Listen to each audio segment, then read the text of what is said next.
Dans beaucoup de mariages, on entend l'amour est passion, l'amour est bon, l'amour supporte tout.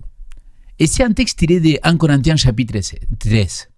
Ce texte est lu dans les mariages et dans le monde entier. Est très connu. Et pour autant, Paul n'a pas écrit ça dans le cadre des mariages. Il a écrit à une église qui s'est déchirée. Pour des chrétiens, qu'il était jaloux, qui s'opposaient entre eux, qu'ils se jugeaient. C'est là que Paul dit l'amour.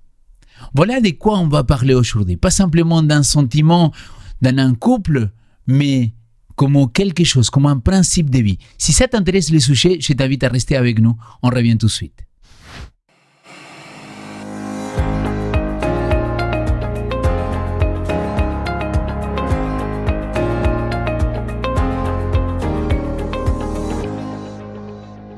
Bonjour et bienvenue dans cette émission 3DS. On est très content de vous accueillir. On est content de pouvoir partager ce sujet-là. On est à la leçon numéro 7 et le titre de cette leçon-là, c'est Un portrait de l'amour. 1 Corinthiens chapitre 13. Qui ne connaît pas ce chapitre-là? Même les gens non-croyants, ils le connaissent. Et pour discuter de ce texte-là tellement fondateur dans le christianisme, j'ai avec moi Roberto et Clara, donc bienvenue tous les deux, merci beaucoup d'être parmi nous. Et donc il y a plein de gens qui ne vous connaissent pas, peut-être si vous voulez dire un petit mot de présentation. Clara, on commence par toi. Oui, donc je m'appelle Clara Becker, je suis étudiante, j'ai fini ma 3e année de licence de théologie à Cologne-sous-Salève et voilà, je suis très contente d'être là. Merci beaucoup pour ta présence, Clara. Et moi, je suis Roberto, donc pasteur ici dans la fédération, dans plusieurs églises. Et c'est un plaisir aussi de partager ce moment avec vous. Merci beaucoup, Roberto, aussi d'être avec nous. Alors, mes amis, ce sujet-là, il me semble tellement intéressant parce que, surtout dans la langue française, qui n'est pas la mienne, mais on parle beaucoup de j'aime le chocolat, j'aime ma voiture, j'aime ma femme. Donc, c'est le même mot pour dire beaucoup de choses. On va beaucoup creuser sur cette notion de l'amour. Alors, quand tu penses à quelqu'un qui t'a vraiment aimé, pas de manière simplement romantique, mais profondément, durablement, à quoi ça ressemble cet amour-là? Comment il se voyait concrètement que cette personne-là, il t'aimait profondément? Pour moi, personnellement, c'est une drôle de question parce que tout de suite, il y a des images qui me viennent à l'esprit, tu vois, des moments que j'ai passés avec des personnes qui me sont chères. Et s'il y a quelque chose qui reste en commun dans toutes ces expériences, c'était que c'était des personnes qui étaient prêtes à se sacrifier pour moi. Parfois dans les petites choses, parfois dans les grandes choses, mais il y a eu des moments dans lesquels ils ont été capables de mettre leurs propres intérêts en 12e place, ils ont mis les miens d'abord. Et c'est des moments que moi, j'arrive pas à comprendre d'autre manière que, voilà, cette personne, vraiment, elle ressent quelque chose envers moi. C'était avec des parents, avec des personnes de la famille, avec des amis. C'est des moments que, voilà, tu n'arrives pas à raisonner autrement que de cette manière-là. Ouais, je suis d'accord avec le côté sacrifice et parents. C'est vraiment à ça tout de suite que j'ai pensé. C'est une tâche assez... Enfin, moi, je n'ai pas d'enfant, hein, mais je pense que c'est une tâche assez ingrate, je pense, d'être parent. Parce qu'il n'y a personne qui va nous remercier pour... Un jour, on espère.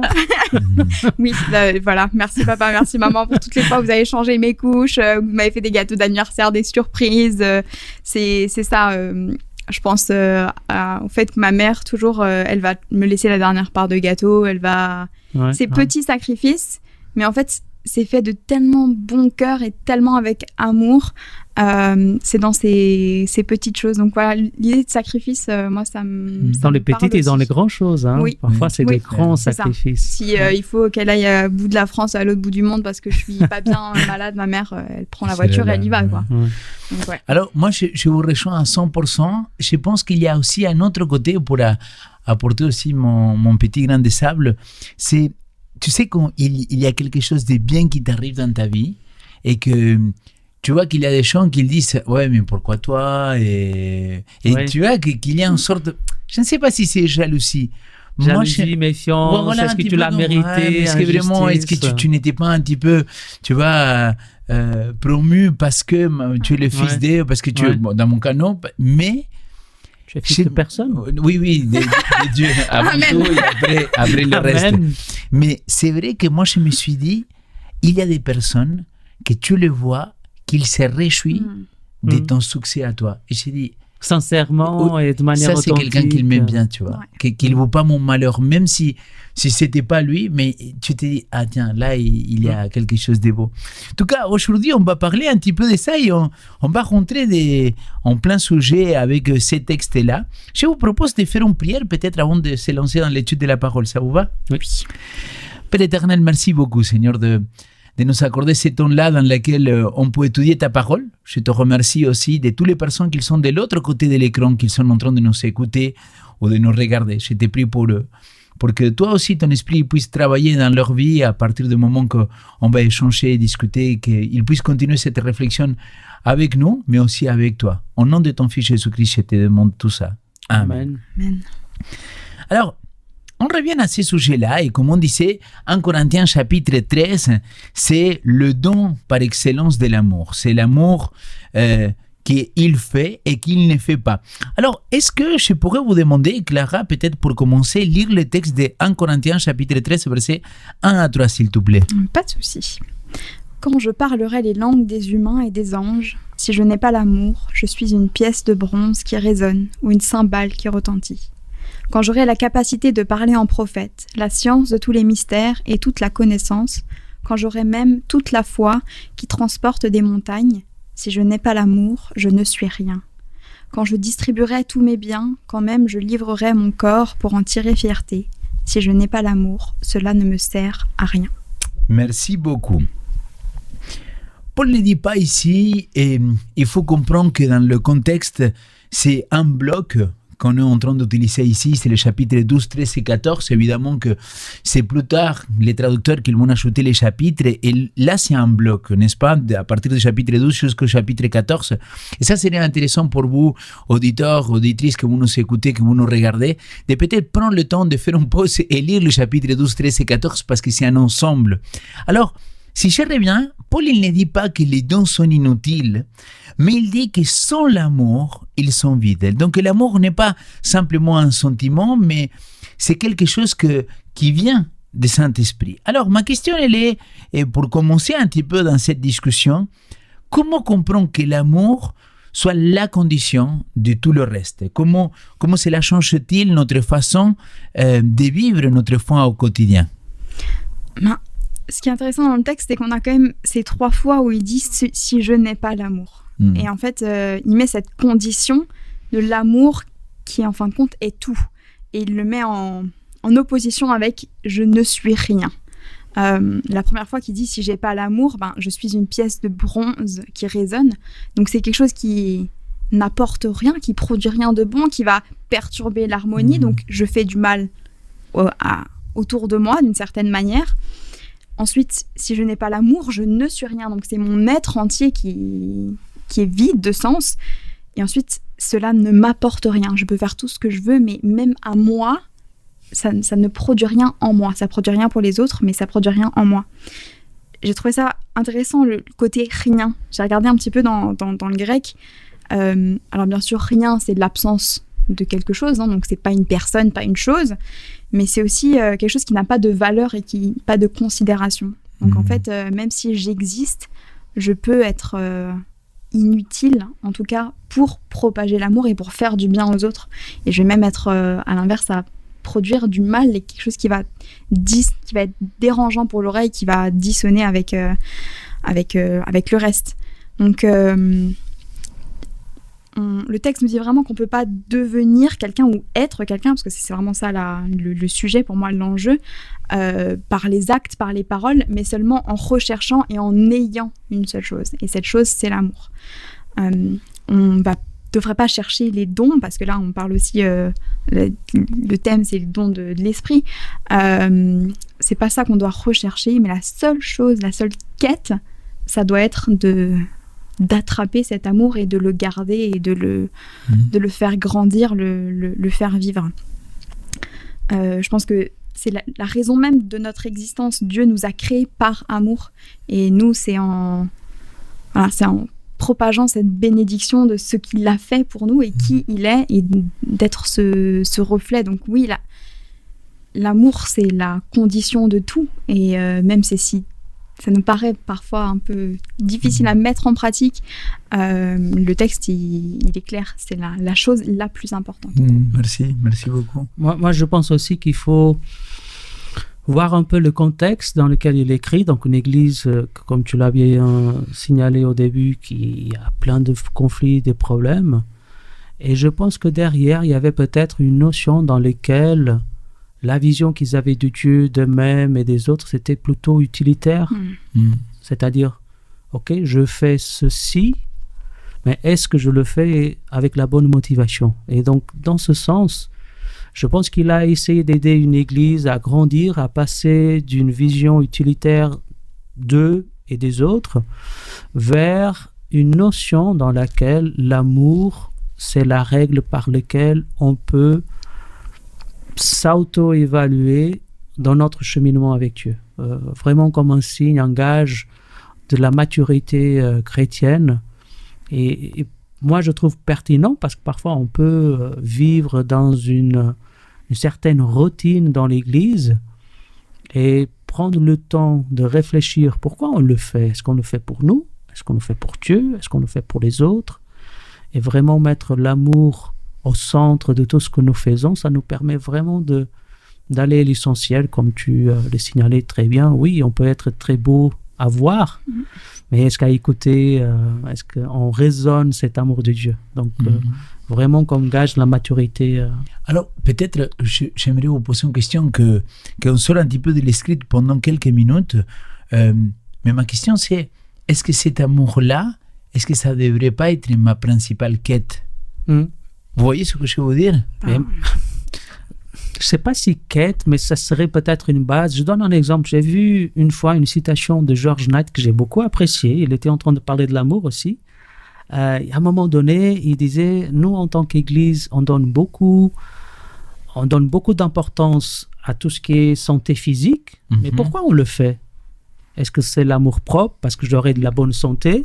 Ou est-ce que c'est l'amour aux autres? Et après, il fait un raisonnement que j'ai trouvé très intéressant. Quand je suis malade, fatigué, épuisé, j'aurai moins de patience. Je serai moins prêt à démontrer cet amour aux autres, être au service et tout ça. Donc, si on tient la route par rapport à cette quête d'amour que tu disais, donc, il faut que nous, on puisse vraiment orienter toute notre vie envers cet amour. Donc, c'est-à-dire même les aspects santé, repos et tout le reste, c'est pas tout simplement avoir une bonne santé, tourner sur nous, mais comment je peux utiliser cette bonne santé pour être là pour les autres, pour mieux me relationner avec les autres. Donc,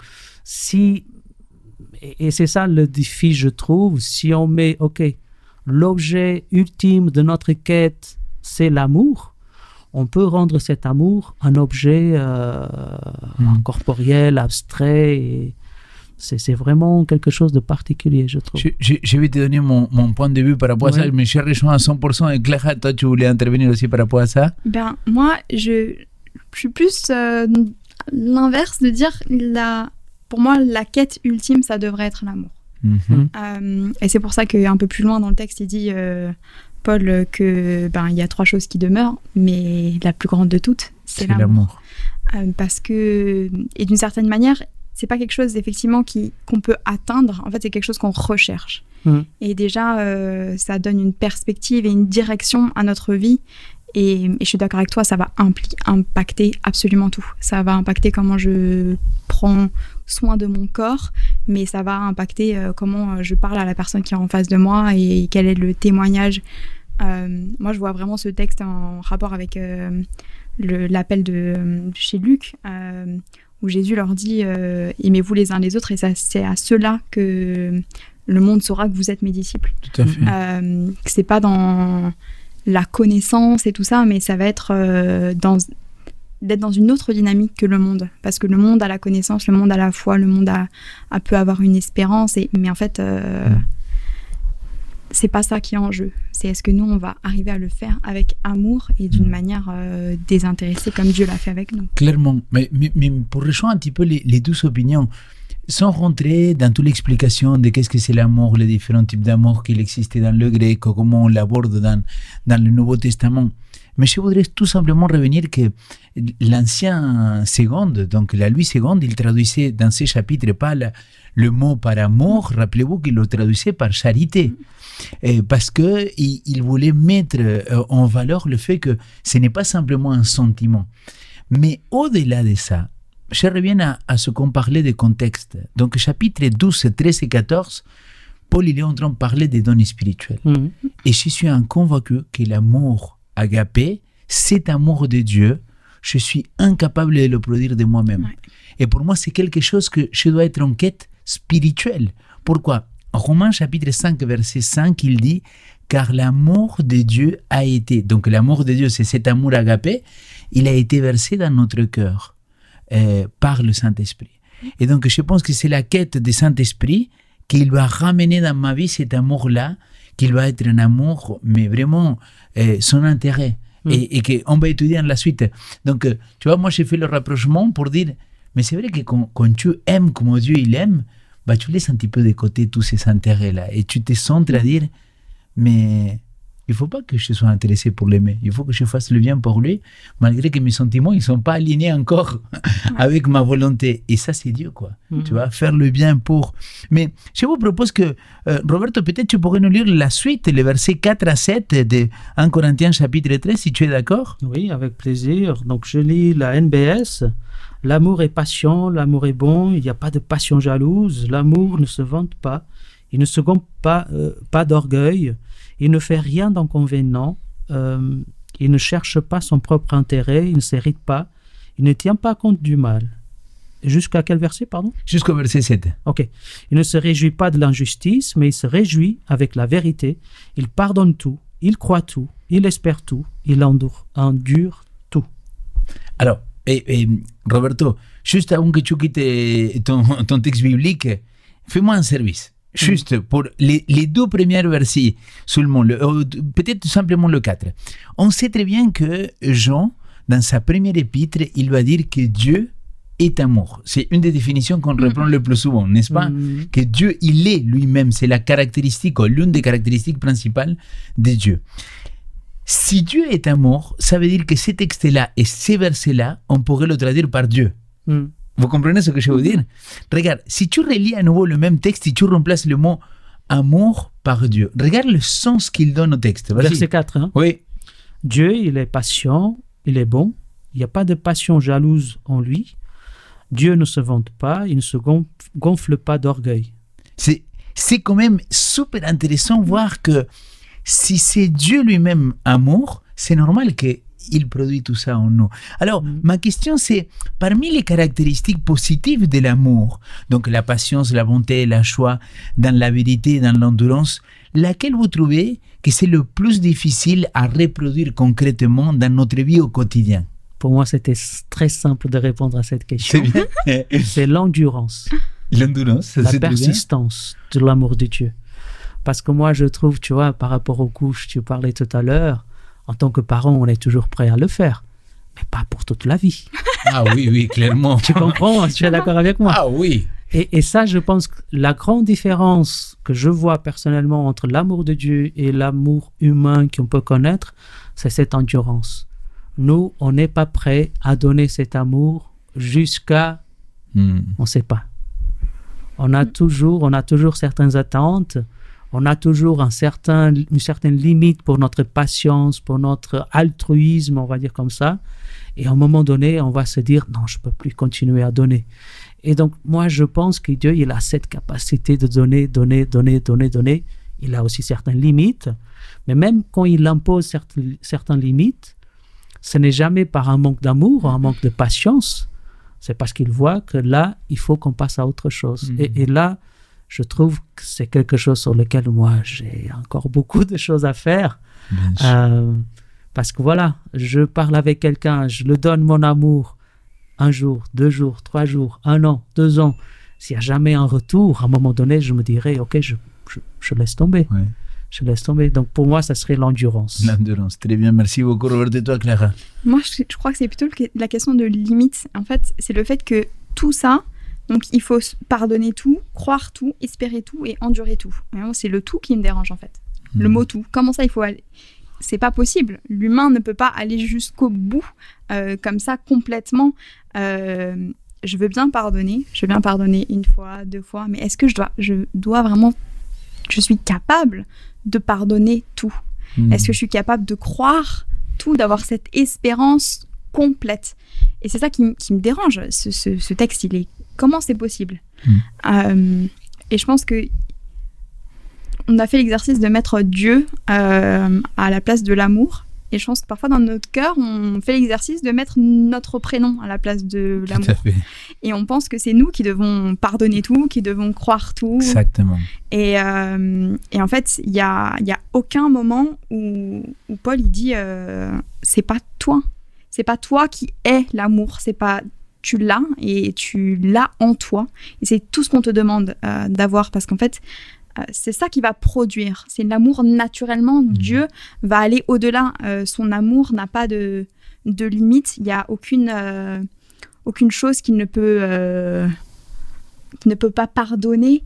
Et c'est dans l'infini amour de Dieu qu'il peut être manifesté dans moi, ma vie. Et même s'il ne l'est pas toujours, peut-être il y a des fois où je ne vais pas arriver à pardonner. En fait, ça ne change pas le caractère de l'amour qui reste patient et qui reste dans ce pardon. Donc ça m'enlève peut-être une charge aussi, de me dire même si j'y arrive pas, c'est ok. Mais clairement, je partage avec vous, parce que moi je pense que les 12 éléments que vous avez amenés, sans Dieu c'est impossible.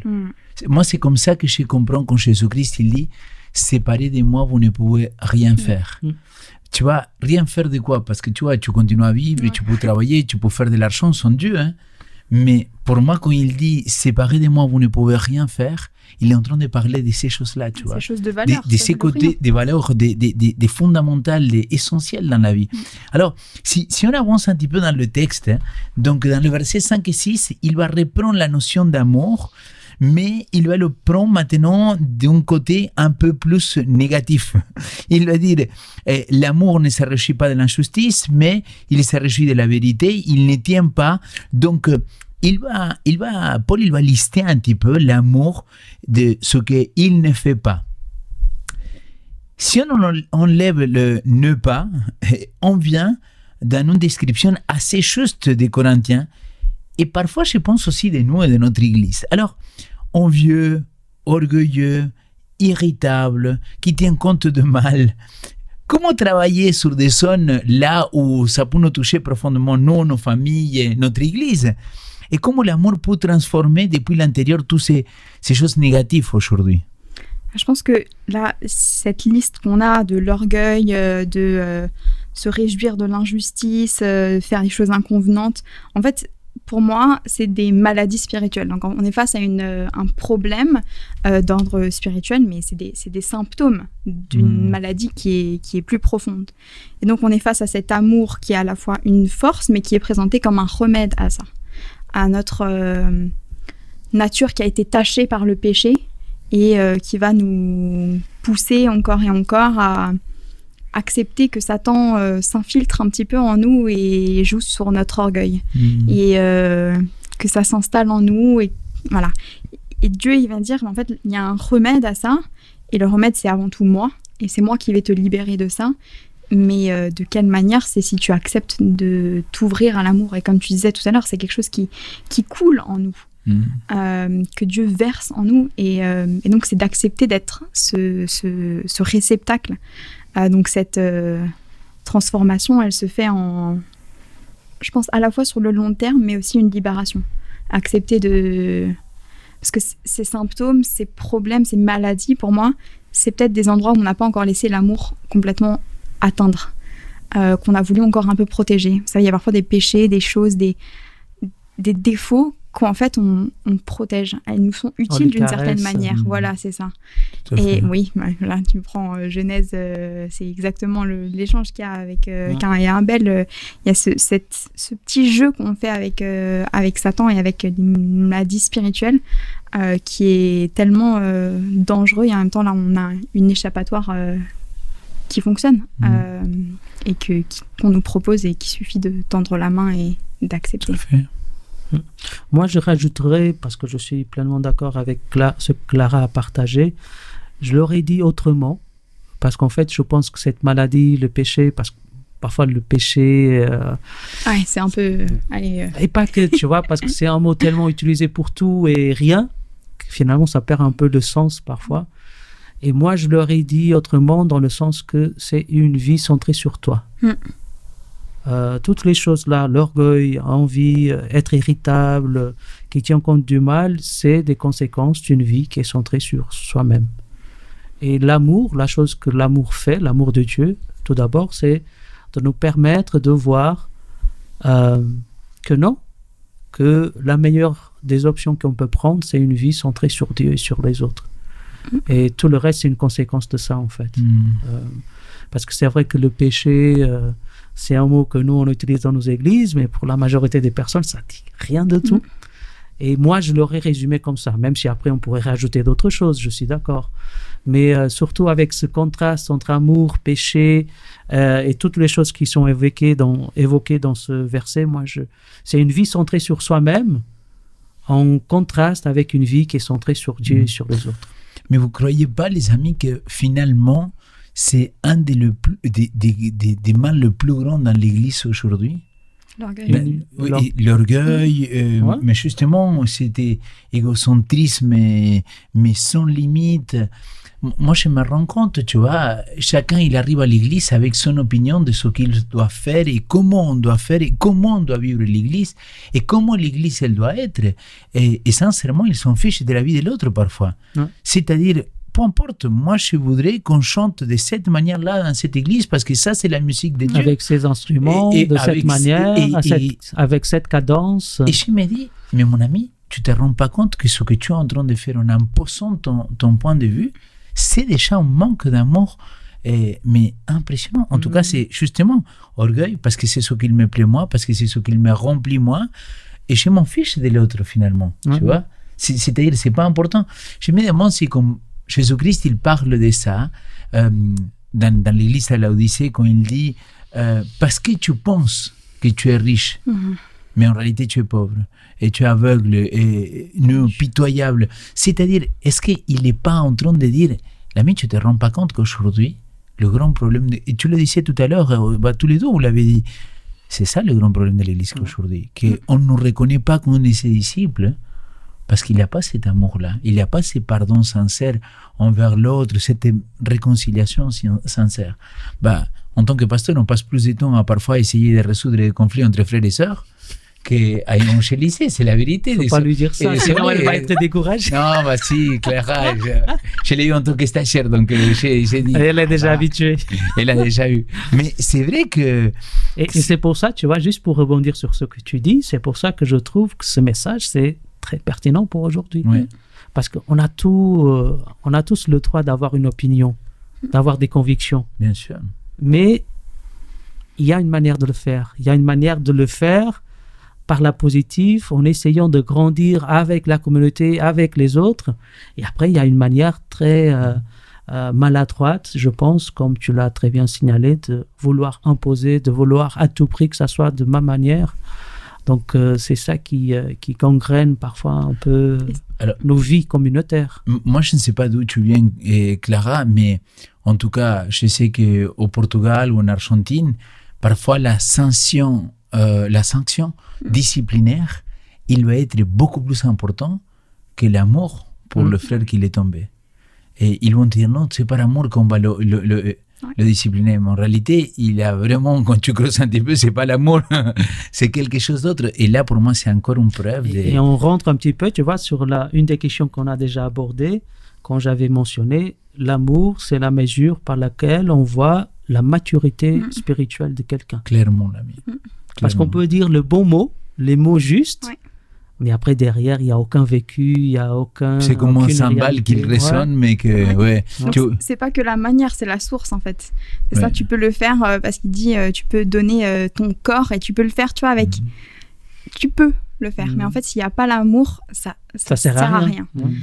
Donc, il y a vraiment cette source, et je suis d'accord avec toi, à la fois, c'est un problème d'église aujourd'hui. Moi, ça me parle, ce que tu as dit au niveau des sanctions. Ça faisait 2 ou 3 semaines que je t'ai baptisée et on a dû faire une sanction. Les membres m'ont dit non, ne viens pas. Je dis mais en fait, si maintenant je fais partie de cette église... il faut que je vois aussi. Voilà, j'ai aussi mon mot à dire. Et ça m'a tellement fait de mal de voir... je pense qu'il y a quelque chose aussi où Dieu avait peut-être besoin de briser et de dire... en fait, ces personnes, même si elles ont été des témoins de l'amour de Dieu, elles sont aussi faillibles et elles ont peut-être cet orgueil, ce besoin d'avoir cette justice et de faire ça, même si moi, je le comprends pas et je suis pas d'accord. Donc, c'est quelque chose à la fois de très contemporain et à la fois, en fait, on voit que depuis le début des temps, c'est comme ça. Juste pour reprendre ça, et je sais qu'on n'a pas énormément de temps, parce que même parfois, si on on est obligé de passer par une discipline d'église, la manière comment on fait, ça peut changer tout. Bien sûr. Parce que ça peut être même un moment libérateur pour la personne. Est-ce qu'on va détruire ou on va libérer? Tu vois, parce que j'ai vécu des personnes par lesquelles, même si c'était en procédure de discipline, mais parce que l'Église a entouré la personne, parce que l'Église était prête à accueillir la personne, même en disciplinant cette personne, la personne s'est dit, ok, mais c'est mon Église, ils m'aiment et ils sont prêts à m'accompagner. Donc, c'est vraiment l'amour qui est la base de toute démarche, même celle qui, parfois, aurait une mauvaise impression. Hein? Là, on voit la maturité. Oui, la maturité spirituelle, tout à fait. Vous savez, dans le livre Reboot, dans la 3e partie, j'aborde quelque chose que c'est comment fructifier, comment pouvoir produire le fruit de l'esprit. Et le fruit de l'esprit, le premier fruit, c'est l'amour. Et pour moi, il y a quelque chose de super important c'est pas dans ce que j'ai dit, parce que j'imagine qu'il y a d'autres personnes qui l'ont dit, mais le diable, Satan, depuis le commencement, il peut falsifier absolument les miracles. Il peut falsifier tout ce que, tu vois, les paroles, l'évangélisation, les prophéties, il peut tout faire. Par contre, il y a un seul truc qu'il est incapable de refaire ou de falsifier, c'est le fruit de l'esprit. Et c'est pour ça que Jésus, à leurs fruits, tu les connaîtras. C'est-à-dire, il y a cette notion-là que quand on parle d'amour, de la joie, de la paix, de la patience, de la bonté, quand on parle de ces caractéristiques qui sont dans la personne de Dieu, si c'est l'esprit qui les produit en toi, alors on verra. Et une église qui produit les fruits de l'esprit, moi je pense que les gens, même de l'extérieur, ils le voient. Et je pense que c'est à ça qu'on doit aspirer. D'ailleurs, pour rentrer un petit peu dans la dernière question, donc tu l'as cité tout à l'heure, Clara, or maintenant 3 choses se demeurent, la foi, l'espérance, l'amour, mais c'est l'amour qui est le plus grand. Les 3 grandes vertus chrétiennes, la foi, l'espérance et l'amour, et il va dire que c'est le dernier qui est le plus grand. Alors, pourquoi l'amour surpasse-t-il la foi et l'espérance et comment poursuivre cet amour-là? Concrètement, dans notre vie, dans nos familles, dans nos églises, comment faire pour le vivre de cette manière-là? Mais j'ai lu un commentaire que j'ai trouvé assez intéressant sur ce verset et la manière comme il présentait les choses, notamment en faisant la connexion avec la foi et l'espérance, c'est qu'en fait, c'est la manière concrète comment après on le vit dans nos vies, en fait. La foi, c'est quelque chose par rapport à cet amour que Dieu a manifesté envers nous, et l'espérance, c'est beaucoup projeté sur ce qu'on aimerait bien vivre avec les autres et avec Dieu aussi sur le futur. Donc, je trouve quand même que c'est dans l'amour, avec la foi, y compris l'espérance, donc tout est réuni pour que ça soit une réalité concrète dans nos vies. Et c'est vrai que parfois on a un peu du mal parce que ça peut paraître un peu abstrait, mais toutes les personnes qui ont déjà fait cet exercice d'essayer de vivre vraiment l'amour d'une manière concrète, on a été confronté soit à la foi, soit à l'espérance. Donc c'est vraiment quelque chose qui, à ceux qui le vivent ou essayent de le vivre tous les jours, c'est très parlant. En tout cas, cela a été pour moi. Et pour moi, il y a 2 choses. Il y a à la fois... ce que tu as dit, la foi et l'espérance, c'est des choses concrètes, mais c'est aussi des choses qui ont une fin. C'est-à-dire, on a la foi en Dieu et l'espérance de son retour. Mais une fois que Dieu sera en face de nous et que ce sera accompli. En fait, la seule chose qui va rester, c'est l'amour. Et c'est cet amour qui est infini, qui nous permet, comme on l'a vu tout à l'heure, de pardonner tout. Et je pense aussi une question de... Voilà, c'est l'amour qui est le plus grand. Alors bien sûr, c'est celui qui est le plus pérenne, mais c'est aussi celui qui va peut-être nous différencier. Il y a plein de religions où, en fait, il y a une foi, il y a une espérance en quelque chose, il y a peut-être même un deal, on fait avec Dieu, je fais ça, et en fait, j'ai l'espoir qu'il va me rendre. Et, mais quand même, la chrétienté, c'est la seule religion où on a un Dieu qui s'est fait chair, qui s'est fait homme, et qui nous a créés par amour. Et toute l'histoire du salut, depuis la création jusqu'à la rédemption, pour moi, c'est l'amour, le moteur et la force. Et c'est ça qui fait que ça surpasse tout et que c'est le plus grand. Parce que tout le reste va disparaître, mais en fait, l'amour de Dieu, comme il n'a pas de limite, il sera là pour l'éternité. Est-ce que vous vous rappelez le texte, pardon, je sonne un petit peu encore de script, mais parce que ça me touche beaucoup ce que tu viens de dire par rapport à l'amour et cette notion pérenne. Jésus-Christ, il a dit, et il n'avait pas dit quelque chose de nouveau. Ils lui ont posé la question, alors quels sont les deux commandements les plus importants? Il va citer l'Ancien Testament en disant, aime le Seigneur de tout ton corps, de toute ton âme. Ça, c'est le premier commandement. Deuxième commandement, ton prochain comme toi-même. Et jusqu'à là, tu te dis, ok, mais quand tu vas à l'évangile des gens, Jésus-Christ, il dit, je vous laisse un nouveau commandement. Vous vous rappelez ça ou pas? Et moi, je me suis toujours posé la question, pourquoi Jésus il dit que c'est un nouveau commandement?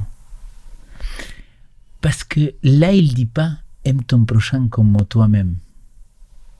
Là, Jésus-Christ, on pourrait le prendre en chant, et il dit, aime l'autre, tu vois, comme Dieu il t'a aimé, en Christ. Et là, tu te dis, aimer de crédit. Là, c'est beaucoup plus compliqué. Parce qu'aimer l'autre comme je m'aime moi, je pense que je peux. Je pense que j'arrive. Mais aimer l'autre comme Dieu il nous a aimés à travers le Christ, ça c'est impossible.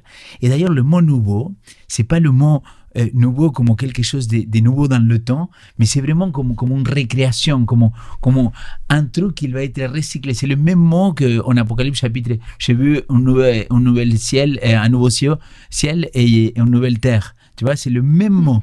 Et je trouve que là, il y a une beauté énorme, parce que c'est comme si Dieu il est en train de dire, attends, on va prendre ce commandement-là, et maintenant, je ne voudrais pas que tu aimes ton prochain comme toi-même, je veux que tu l'aimes comme Dieu t'a aimé, et comme lui, il t'aime. Et là, pour moi, c'est comme si la barrière, elle passe de là à là. Et je me dis, sans lui, je ne vais pas y arriver, quoi. Surtout qu'eux, ils sont avec lui. Ils voient qui il est et clairement. La relation, et dire, en fait, ça devient tellement concret, et c'est ça qu'il faut concrétiser avec l'autre.